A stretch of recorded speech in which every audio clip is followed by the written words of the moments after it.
Պաշտպանենք։ Ես ընդհանրապես կարծում եմ, որ տեսեք 2020 թվականից հետո հասկանալի իրադրությունների հասկանալի բերումով մենք հիմնականում գտնվում էինք բացատրողի, պարզաբանողի դերում, որը նորմալ էր։ Այդ իրավիճակում դա անհրաժեշտ էր, հարկավոր էր, որովհետև կար նրբություններ, որ ինքներս էլ հասկանալու անհրաժեշտություն ունեինք։ Եվ այդ հասկանալու process-ը նաև մեր հասկանալու process-ը իրականացնում էինք հրապարակային։ Հիմա մենք գտնվում ենք մի կետում, երբ որ մենք մեր ձևավորած Հայաստանի Հանրապետությունը պետքա պաշտպանենք։ Պետքա պաշտպանենք շատ պինդ, պետքա պաշտպանենք շատ ամուր, պետքա պաշտպանենք շատ սկզբունքային, որովհետև մենք ձևավորել ենք մի երկիր, որը ունի հեռանկար, Դա չի նշանակում, որ Հայաստանում չլուծված խնդիրներ չկան։ Էլի ուզում եմ ընդգծել, աշխարհում չկա այդպիսի երկիր, որտեղ չլուծված խնդիր չկա այդպիսի երկիր։ Գոյություն չունի։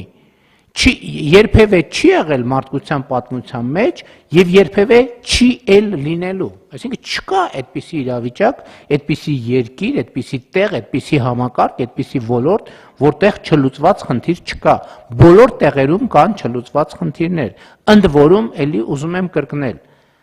որևէ լուծված խնդիր նշանակում է օրակարգ բերել ուրիշ լրացուցիչ առնվազն 3 խնդիր, որը պետքա լուծել։ Այս է աշխատանքը, այսինքն լուծեցիր մի խնդիր, ստացար 3 խնդիր, լուծեցիր 3 խնդիր, ստացար 9 խնդիր, լուծեցիր 9 խնդիր եւ այդպես շարունակ։ Բայց շատ կարեւոր է դիրքավորումը, քաղաքական դիրքավորումը։ Մենք այսօր պետք է սկզբունքային կերպով պաշտպանենք այն Հայաստանը, որը ձևավորել ենք։ Որովհետև մեր ձևավորած Հայաստանը լավ Հայաստան է, մեր ձևավորած Հայաստանը հեռանկար ունեցող Հայաստան է, մեր ձևավորած Հայաստանը անվտանգ Հայաստան է, մեր ձևավորած Հայաստանը ապահով Հայաստան է, մեր ձևավորած Հայաստանը քաղաքացիակենտրոն եւ մարդակենտրոն Հայաստան է, եւ մեր ձևավորված Հայաստանը անընդհատ ռեֆլեքսիա, ինքը իրեն ռեֆլեքսիայի ենթարկվող Հայաստանը։ Այսօրվա ես ընդհանրապես այսօրվա Հայաստանով մենք պետք է հպարտանանք, որովհետև մենք հասել ենք պատմական նվաճման, մենք հասել ենք հազարամյա նշանակություն ունեցող նվաճումների։ Մենք հաղթահարել ենք առնվազն 1500 տարի մեզ հետ տեղի ունեցող անընդհատ կրկնվող պատմական ցիկլերը,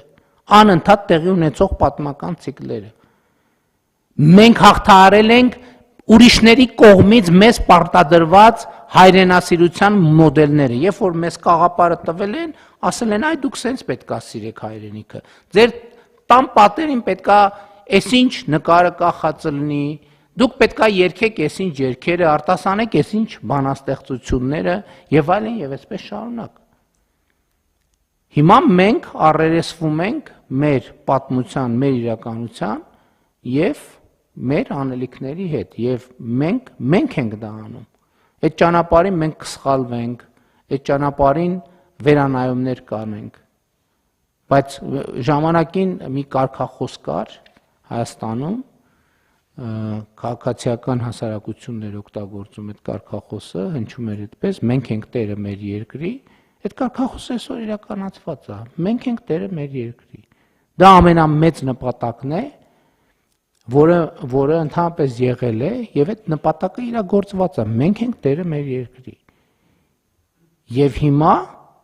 հիմա պետք է ձևավորել այնպիսի պետական համակարգ, որը հարատև ապահովի Հայաստանի Հանրապետության քաղաքացիների սեփական երկրի տերը լինելու փաստը։ Եվ այս իրողությունը պետք է շարունակական զարգանա։ Եվ մենք այսօր դա կարող ենք անել, եւ մենք այսօր դա կարող ենք մեզ թույլ տալ,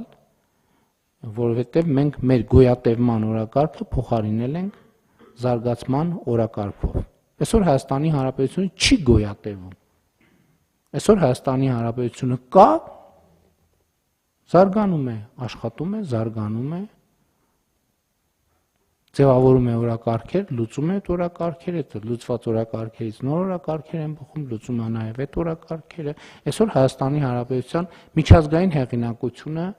շարունակաբար աճում է։ Այսօր Հայաստանի Հանրապետության տարածաշրջանային հեղինակությունը աճում է։